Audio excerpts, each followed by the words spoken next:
I need to tell you about the last week I worked at the Ridgemont Gas and Go, off Route 9, out near the county line. If you've driven through rural Ohio at night, you know the kind of place I mean.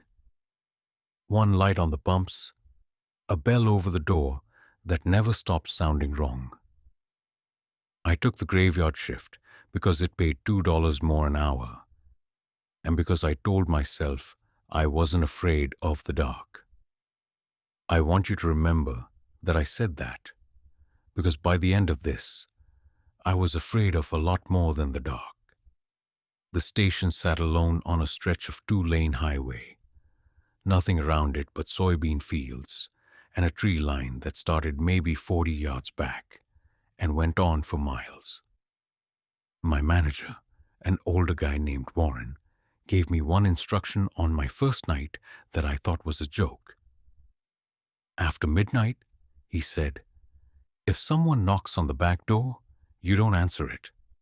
You call the number taped under the register. You don't open that door for anybody. Not a cop, not a woman screaming, not anybody. I laughed. He didn't. The first 4 nights, nothing happened. Just truckers, a few teenagers buying energy drinks, the hum of the beer coolers. I almost forgot what Warren told me. Then came the 5th night. It was around 2:40 in the morning. I remember the time because I just restocked the cigarette rack and checked my phone.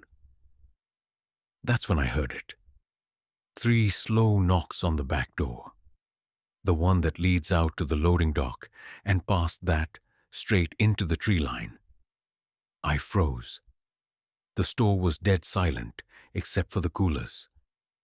Knock, knock, knock. Then a voice, a woman's voice, muffled through the steel door, thin and shaking. Please, please let me in. He's out here. Please, I'm bleeding. Every instinct in me said to run to that door. That's what a normal person does. But Warren's voice was louder in my head than hers was through the door. I backed away instead toward the counter, and I found the number taped under the register like he'd said. The knocking got harder, faster. Not like someone injured, like something angry that had been pretending. I called the number. A man picked up on the first ring, like he'd been waiting. Is it at the back door? He asked. Not, what's wrong? Not, who is this? Just, is it at the back door? There's a woman, I said. She says she's hurt. There's no woman, he said. Do not look through the window in that door. Do not speak to it again. I'm 4 minutes out. I asked him what he meant. It. He didn't answer that. He just said again, 4 minutes. And hung up. The knocking stopped. That was worse than the knocking. I stood there in that fluorescent light, staring at a door with a little wire mesh window in it. And the silence stretched so long, I started to think maybe I'd imagined the whole thing. Then I heard breathing. Slow, wet, right up against the other side of the steel, like something had pressed its face to the gap at the bottom of the frame. And then it started talking again. Except now it wasn't asking to be let in. Now it was saying my name.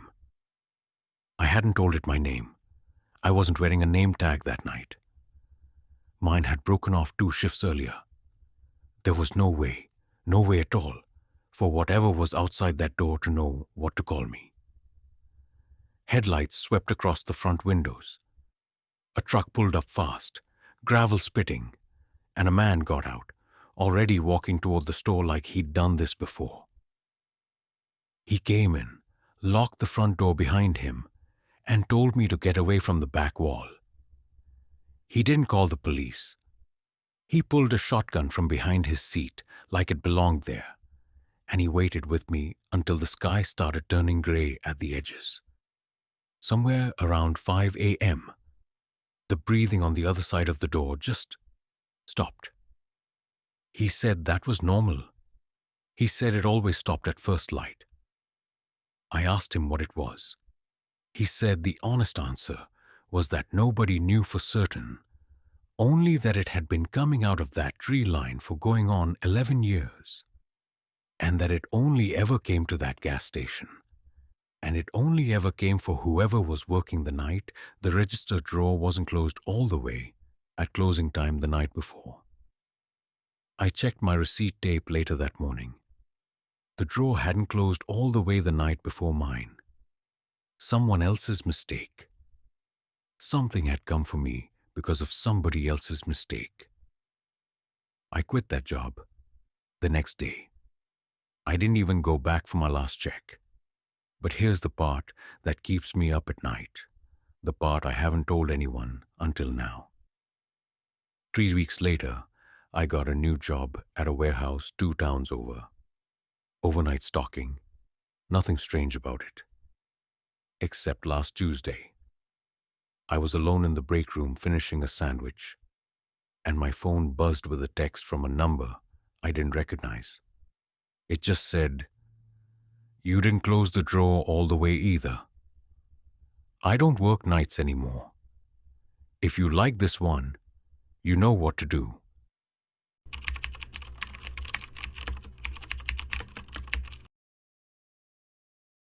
My name is Marcus. I've been a seasonal ranger at Station 47 on Blackwood Ridge for 6 years.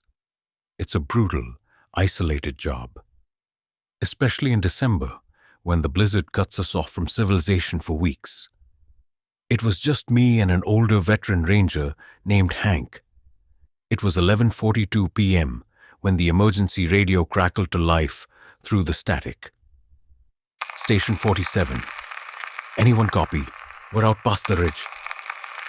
Something is following us. It's not an animal. Oh God, it's mimicking. Hank and I froze. The coordinates from the ping put them only a quarter mile out, near the old logging clearing. Despite the raging storm, we couldn't just sit there. We geared up, grabbed our heavy flashlights, and stepped out into the freezing, blinding white abyss. The cold felt like needles on my face. Our flashlight beams struggled against the thick, swirling snow. Within 10 minutes, we reached the edge of the logging clearing. That's when Hank stopped dead in his tracks. His flashlight beam pointed down. There were footprints, 2 pairs of heavy hiking boots, deep and erratic. They were running. But alongside them were other tracks. They didn't look like any animal I'd ever seen. They were deep, elongated punctures in the snow, spaced nearly 10 feet apart, like a massive, multi-legged insect walking upright. We followed the tracks for 50 feet until they abruptly vanished. The snow around the final footprints was completely undisturbed. No scuffle, no signs of a struggle. Just gone. Hank swung his light upward, ignoring our number 1 rule.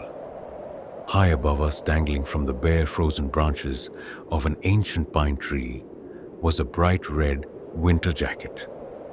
It belonged to one of the hikers. It was torn to shreds, dripping dark, steaming blood onto the white snow below. Then, out of the darkness of the upper branches, a voice called down to us. It was a perfectly clear human voice. It sounded exactly like Hank. "Hey Marcus, look up here. I found them." My throat went completely dry. I looked to my left. Hank was standing right next to me, his face completely pale, staring up into the tree. He hadn't opened his mouth. Whatever was up in that tree was using Hank's exact voice, with his exact cadence.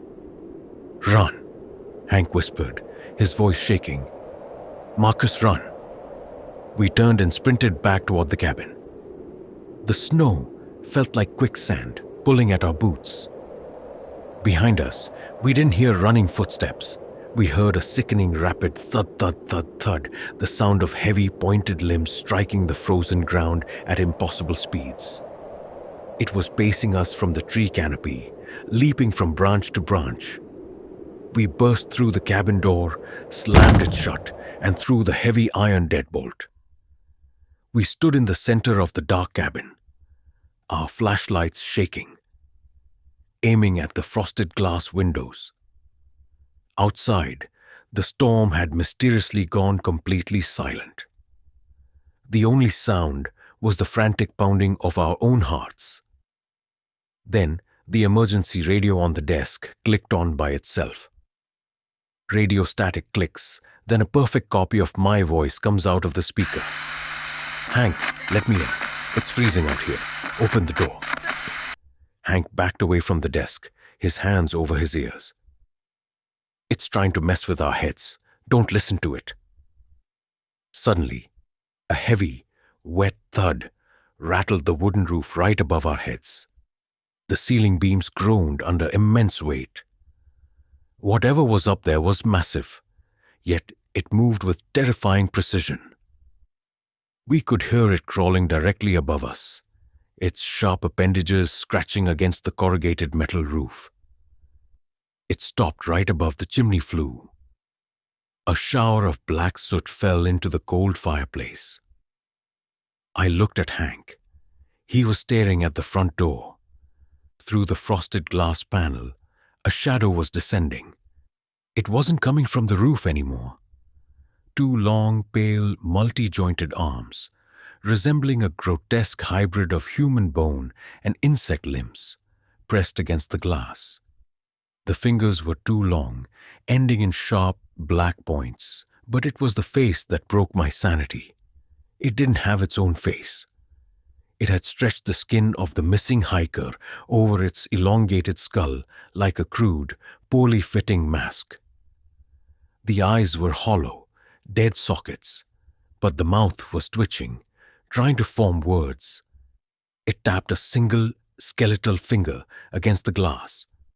Then, in a horrific, layered chorus of both my voice and Hank's voice speaking perfectly in unison, it whispered through the cracks of the door, "Search and rescue.